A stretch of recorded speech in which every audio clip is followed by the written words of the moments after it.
Bem, nós estamos recebendo aqui nos estúdios do Jornal do Porto, JPTV, o jornal que você já conhece, é tradicionalíssimo aqui na cidade de Porto Ferreira, 45 anos de edições ininterruptas.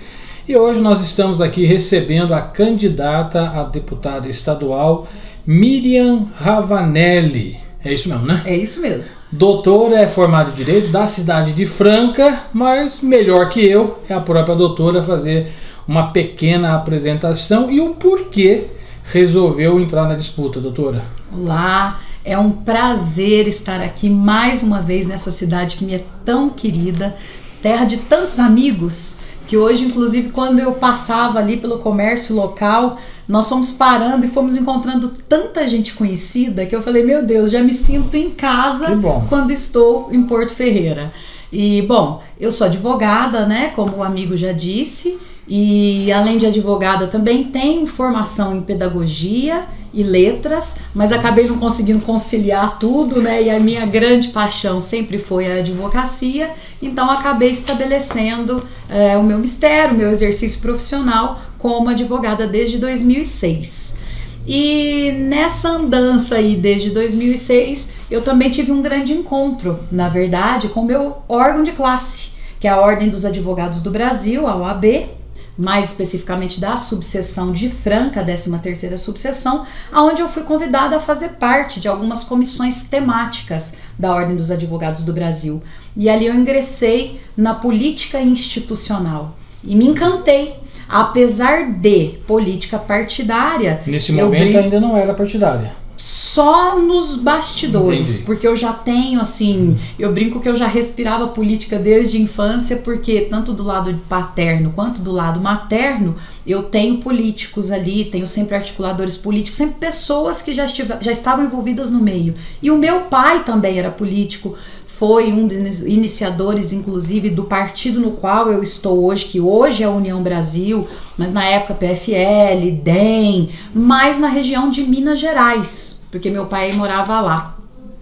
E mais nesses bastidores até então, né? Com exceção da política de ordem institucional, que eu sempre fui uma apaixonada pela política de ordem, e conhecendo mais as demandas, não só da advocacia, porque a advocacia também tem essa parte, né, de cidadania, de buscar pela real democracia, dessa militância dos direitos humanos, direitos dos cidadãos, não só dos advogados, mas das advogadas, mas também dos cidadãos e das cidadãs, e conhecendo, passando aí depois, saio da 13ª subseção de Franca, assumo uma função, um cargo na OAB do Estado de São Paulo, na seccional paulista, e como conselheira estadual e depois como presidente estadual da Comissão da Mulher Advogada, onde eu passo a conhecer também as 256 subseções de todo o Estado de São Paulo.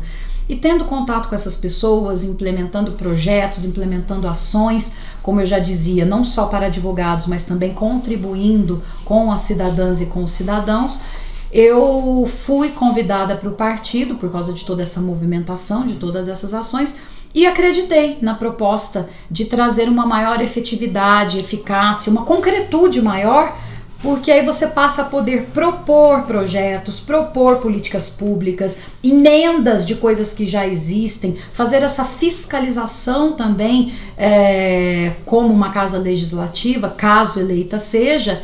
E quando o partido me apresenta essa proposta, eu acredito que eu posso sim fazer o que eu já fazia de forma institucional, mas agora numa casa legislativa. Queria aproveitar a senhora presente aqui, que tem sido motivo aí de pauta jornalística nos debates que ocorreram nas emissoras de televisão, também agora no último debate, mais uma vez uma jornalista foi por um deputado agredida. Verbalmente, isso não vou nem me pautar do assunto. Eu queria, na pessoa da senhora, como deputada eleita, se for, hoje advogada, se também sente isso, essa dificuldade. Eu estava lendo, tem uma reportagem ainda há pouco, agora do Karnal, e ele fala que a mulher, só pelo fato de ser mulher, ela já tem dois impedimentos: o fato de ser mulher, e no caso da jornalista, que ele estava se solidarizando com ela, pelo fato de ser jornalista. Na advocacia, a doutora também encontra algum tipo de barreira? Essa disparidade ainda ou não? Olha, eu vou tomar inclusive a liberdade de acrescer nas palavras do Karnal mais uma outra questão, porque quando nós falamos, além do gênero feminino e além de algumas profissões que muitas vezes não foram pensadas para que a mulher estivesse, porque a mulher, na verdade, até por uma questão de um machismo estrutural, de toda uma construção na sociedade histórica, cultural, onde os homens estavam sempre à frente dos holofotes em todos os sentidos, nos espaços de representação, de poder, de formação de opinião, são espaços que as mulheres não foram pensadas para estar. Então, além de toda essa questão de ser mulher, de estar em algumas profissões, eu ainda acresceria que muitas mulheres ainda enfrentam a questão também do racismo. Nós precisamos colocar essas situações também, porque as mulheres, infelizmente, elas, pelo simples fato de sermos mulheres, pelo simples fato de ocuparmos alguns espaços, estarmos à frente de alguns espaços, e muitas, assim como eu, que tem ainda a questão racial, isso também influi. Da advocacia mais propriamente dita, eu ainda sinto sim algumas questões, já evoluímos muito, em vários sentidos. Contudo, não só na advocacia, mas também na advocacia, até porque os cursos jurídicos, os cursos de direito e o próprio sistema de justiça mesmo, ele ainda é enraizado, ainda há toda uma questão de machismo estrutural. Então, em muitos espaços do próprio sistema de justiça e da advocacia, nós ainda enfrentamos, sim, alguns entraves. Eu me lembro de uma passagem muito assim, hoje eu digo engraçada, mas na época não teve graça nenhuma, que logo que eu abro o meu escritório de advocacia, eu muito jovem, muito menina, eu vou atender um cliente e esse cliente chega, olha pra mim e me mede, avalia e fala assim, você que é advogada? Sou. Ah, mas com OAB e tudo?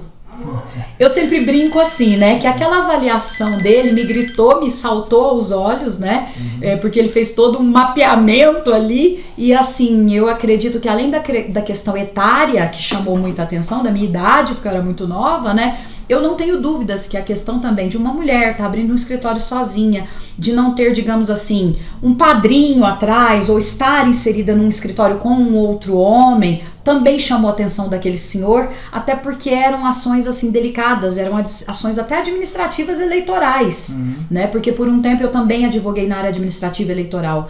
Então aquilo chamou a atenção dele. Nossa, uma menina, uma mulher, praticamente recém-formada, abrindo um escritório de advocacia e já caindo inclusive numa área do direito onde nós ainda tínhamos também muito poucas advogadas, que é o direito administrativo eleitoral. Bom, nós temos aí um tempo, né, até para não ser muito longo, e mesmo porque o que importa é conhecer um pouquinho a doutora candidata a deputada, né, uma vaga na Assembleia. Estou aqui com um pequeno panfleto e você sabe, eu trabalho em gráfica há muito tempo, então a gente gosta quando tem um design bacana. Eu gostei aqui inclusive do design, acho que dá para a pessoa ver, né, ela. Eu queria que você levantasse ou alinhasse principalmente as plataformas que a senhora gostaria de trabalhar caso eleita fosse, e para nós, né? Quando eu falo nós aqui, moradores de Porto Ferreira, sabe que já se sente em casa, né? É de Franca, não é tão longe, são praticamente vizinha. Logo ali, né? Aqui nós temos louça, lá temos sapato, enfim, mas que a senhora trouxesse para as pessoas que nesse momento estão vendo a nossa entrevista, por que nós optaríamos em votar para Miriam Ravanelli? Primeiro porque eu acredito que Porto, assim como Franca, é uma cidade que, Franca, além do setor calçadista, obviamente nós temos as nossas fábricas, assim como vocês aqui também, mas essa produção, esse produto final, nós temos também aqui as nossas lojas, né? E assim como Franca, nós vivemos também desse comércio e da importância de ter esse olhar atento, de ter esse olhar sensível, principalmente um pós-pandemia, né? Onde fomos todos tão afetados. Então a intenção primordial em relação a esses comércios, a esses empresários, a essas empresárias, é ter esse olhar atento e sensível no sentido de fazer um mapeamento, de fazer uma estruturação de quais são as reais dificuldades enfrentadas e como poderíamos, através de repente até de um conselho, né, representativo dessas classes, fomentar e pensar em ações conjuntas para que nós pudéssemos desburocratizar um pouco todas as questões relacionadas a tanta burocratização que é hoje você ter uma empresa, você abrir uma empresa e você manter uma empresa, questões relacionadas a impostos, como poderíamos trabalhar, se não uma isenção, uma diminuição, mas um retorno, inclusive, para que esses impostos tenham um maior investimento nesses municípios que dependem tanto deste comércio. E uma coisa que eu digo da questão da desburocratização é que parece que, infelizmente, eu, operadora do direito que sou, parece que as leis não foram pensadas, as regulamentações, pensando na boa-fé do empresário e da empresária que está fomentando todo o comércio, não só local, não só estadual, mas de todo o país, fazendo geração de empregos e de oportunidades. Nós contamos sempre com uma demanda enorme de requerimentos e atendimentos que nós temos que fazer, como se nós já entrássemos assim, numa má fé grande. Então nós teríamos que trabalhar isso também, de deixar as coisas um pouco mais simples, de repente mais digitais, mais rápidas, porque hoje nós passamos para abrir uma empresa. Franca, por exemplo, eu visitando lá a Associação da Indústria e do Comércio e conversando também com empresários ali na área, hoje você vai abrir uma empresa, isso era uma coisa tão rápida, né, para você ter uma empresa funcionando, a coisa está demorando até 190 dias, quase 200 dias, que hoje é o prazo máximo, né, pelo menos lá no nosso setor, nos 190 dias é que a coisa está acontecendo. Isso não pode. Até porque tem toda uma questão relacionada a pedidos de empréstimos, de repente para um aumento da empresa, para um fomento da empresa, uma ampliação dessa empresa, e você já está contando com aquilo para poder estar andando, caminhando, tendo um retorno até para o pagamento desses empréstimos que são solicitados, e a sua empresa às vezes não está nem aberta e regularizada ainda. Então nós precisamos pensar nisso. Eu fico pensando muito naquele pequeno empresário, naquela pequena empresária que está começando, que a sua empresa está no pontapé inicial, o quanto isso é desmotivador, né? E eu penso que tudo isso vai influir de uma forma muito nociva, né? Para a economia, na verdade, de todo o país.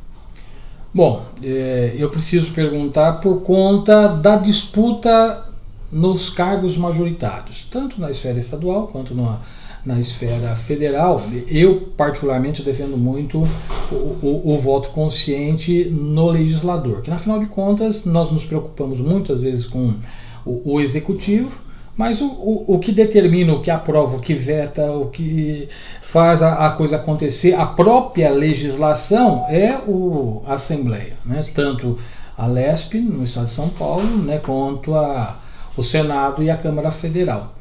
E eu queria que a senhora falasse o posicionamento da senhora em ver num país democrático a quantidade de partidos que temos e essa polarização, né? Como que a senhora enxerga isso e como os eleitores deveriam enxergar, porque precisamos ter uma Assembleia forte para que, independentemente de quem esteja no cargo majoritário, tenha um comprometimento com a Assembleia, com o Estado e a Federação. Qual que é a opinião da senhora em relação a essa tão grave polarização? Então, nós discutimos muito isso em Franca, inclusive, porque hoje em Franca nós contamos com aproximadamente 35 candidatos a deputados. Na cidade? Na cidade. Quer dizer, Franca nós temos aí aproximadamente, acho que quase, em habitantes, quase 400 mil habitantes, mas eleitores mesmo aproximadamente uns 200 e poucos mil eleitores, né? Então você pensa numa proporção de 35 candidatos a deputado, né? Então, assim, quando você fala dessa questão do voto consciente, eu penso que haveria a necessidade de os partidos, desses candidatos, de nós candidatos, de repente, nos conversarmos mais e vermos a possibilidade e a probabilidade de uma real eleição, de sermos efetivamente quem teria essa condição de representar efetivamente, por exemplo, Franca, Alto Mogiana, aqui a região de Porto Ferreira. 200 mil eleitores não elege de maneira alguma. De maneira alguma. Então eu acredito que essa conscientização, ela tem que partir principalmente daqueles que fizeram a política, na verdade, como uma profissão. E se recusam em muitos momentos a levantar dessa cadeira e oxigenar a política. Deixar que ela aconteça, que novas ideias sejam implementadas, que cheguem, abrir a possibilidade, inclusive, de uma inovação política, né, em todos os sentidos, uma renovação. E eu penso assim, às vezes pode ser até muito utópico, mas eu sempre lembro muito na questão do famoso lobby do batom, aonde as mulheres, as que estavam já eleitas, né, e independente dos partidos políticos dos quais eram, se eram de esquerda, se eram de direita, de centro, mas elas tinham uma demanda, e normalmente demandas femininas, que muitas vezes elas não conseguiam aprovação na Casa Legislativa. E até porque elas atuavam, né, conforme o entendimento dos partidos, que nós sabemos que há toda essa questão, que há a necessidade dessa conversação entre as ideias daquele partido qual você representa, né? Contudo, nessa época do lobby do batom, essas mulheres, o que elas fizeram? Elas construíram pautas que efetivamente poderiam representar as mulheres, representar de uma forma efetiva para que as propostas delas passassem a ser aprovadas, e elas simplesmente se juntaram, esquecendo todas as ideologias partidárias, pensando na verdade nesse público feminino, como elas poderiam construir pautas e propor projetos, e passaram a agir de forma articulada e eleger representantes que pudessem realmente levar esses encaminhamentos. Então, de repente, eu acho que falta muito isso na política também. O levantar da cadeira, o pensar efetivamente nesse voto consciente, em quem efetivamente pode ser eleito e tem condição de te representar. E eu acho que isso é um exercício, até como ser humano, de saber a hora de se retirar, de saber a hora de oxigenar e de trazer essa renovação. Dia 2 de outubro está chegando. Mais uma vez, e finalizando aqui a nossa conversa, por que votar em Miriam Franca, Porto Ferreira? Nós poderíamos dizer, eu estou falando Franca, Porto Ferreira, porque é de Franca, está em Porto Ferreira, mas logicamente não temos barreira, principalmente quando se coloca a mídia também na internet, então a gente vaza para todos os lados. Por que votar em Miriam Ravanelli? Porque hoje eu acredito que eu tenho condição de representar, sim, todas as pautas que me forem encaminhadas de uma forma objetiva. Eu trabalho com propostas construídas pelas bases. Eu me preocupei ao fazer as minhas propostas, os meus encaminhamentos, em ouvir cada um dos segmentos. Por exemplo, eu procurei o transporte público, a empresa ao qual presta serviço para o transporte público, mas busquei também os representantes que há toda uma crítica em relação ao transporte público. Em relação à segurança pública, procurei os representantes. Relacionados a pautas de mulheres, eu sentei com coletivos, com sociedade de mulheres organizadas para ouvir a pauta dessas mulheres. Como já mencionei, estive na Associação da Indústria e Comércio para ouvi-los também, e assim por diante. Então a construção das minhas pautas são através de oitivas de demandas reais para que nós pudéssemos apresentar propostas concretas. Então eu acredito que hoje eu estou preparada, até como advogada que sou, conheço a legislação eleitoral, a legislação administrativa, e me preocupei em ouvir as bases para fazer a apresentação de projetos e de propostas concretas para que eu possa realmente implementá-las, caso eleita eu seja. Bom, nós sabemos que a doutora é advogada, mas na hora da votação, Miriam Ravanelli, ela fica um pouco escondida atrás de um número, né? Antes, quando era o voto ali, a gente escrevia o nome. Hoje precisa do número. Então, se a senhora se sentir à vontade, pode convidar quem está nos acompanhando a, pelo menos, conhecer o número que poderá colocá-la na Assembleia Legislativa. Com certeza. E de antemão já agradeço essa possibilidade, esta abertura desta conversa. E eu quero convidar aqui as amigas eleitoras, aos amigos eleitores, para que no dia 2 de outubro nós possamos, assim como você mesmo disse, ter esse voto consciente, e através desse voto consciente me dar este voto, esta confiança para que eu possa te representar junto à Assembleia Legislativa do Estado de São Paulo, votando 44014. E, se você me permite, Caso queiram conhecer mais propostas, mais projetos e também fazer encaminhamentos de possibilidades de uma abertura de conversas para encaminhar propostas, encaminhar sugestões, o meu nome é Miriam Ravanelli, eu estou nas mídias sociais e ali também nós estamos fazendo interação com os eleitores e eleitoras para poder tirar dúvidas e também receber esses encaminhamentos. Então, no dia 2 de outubro, eu peço o seu voto, eu peço a sua confiança para que eu possa representá-lo na Alesp através do número 44014.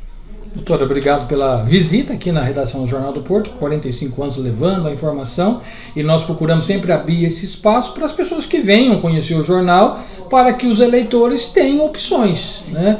E o ideal, como eu sempre faço, em nenhum momento nós vamos falar, olha, vote nesse ou vote naquele, nós apresentamos algumas pessoas, alguns nomes, e quem já está, logicamente que tem um tempo, uma abertura maior. Quem está pleiteando a primeira vez, precisa ter alguns espaços para pelo menos expor as ideias, que é isso que nós procuramos fazer. Então, parabéns aí pela propositura de se colocar num cargo tão importante, e precisamos de representantes femininas. E mais uma vez, sucesso para a senhora. Gratidão e parabéns por esse exercício democrático, né? Que é o que você exatamente disse. Essa possibilidade e abertura de espaço para que todos e todas que se colocaram à frente de propor, colocaram seu nome à disposição, e aqui eu deixo de verdade, assim, um parabéns para essas pessoas que fazem isso, colocar o seu nome à disposição. Que eu falo hoje, infelizmente, até pela polarização que você disse, né? Nós temos assim uma certa repulsa da política e nós tendemos a nos afastar da política. Então, fazer esse exercício de democracia, dessa possibilidade de abertura para essas discussões, isso é fantástico, até porque eu não tenho dúvida que a imprensa e principalmente o rádio, a TV, chegam em lugares que às vezes nós não conseguimos alcançar. Então levar informação a essas pessoas é essencial e é o verdadeiro exercício da democracia. Muito obrigada. E a você que nos acompanha, fique sempre ligadinhos no JP TV, sempre trazendo informação para você. Um grande abraço, uma boa tarde.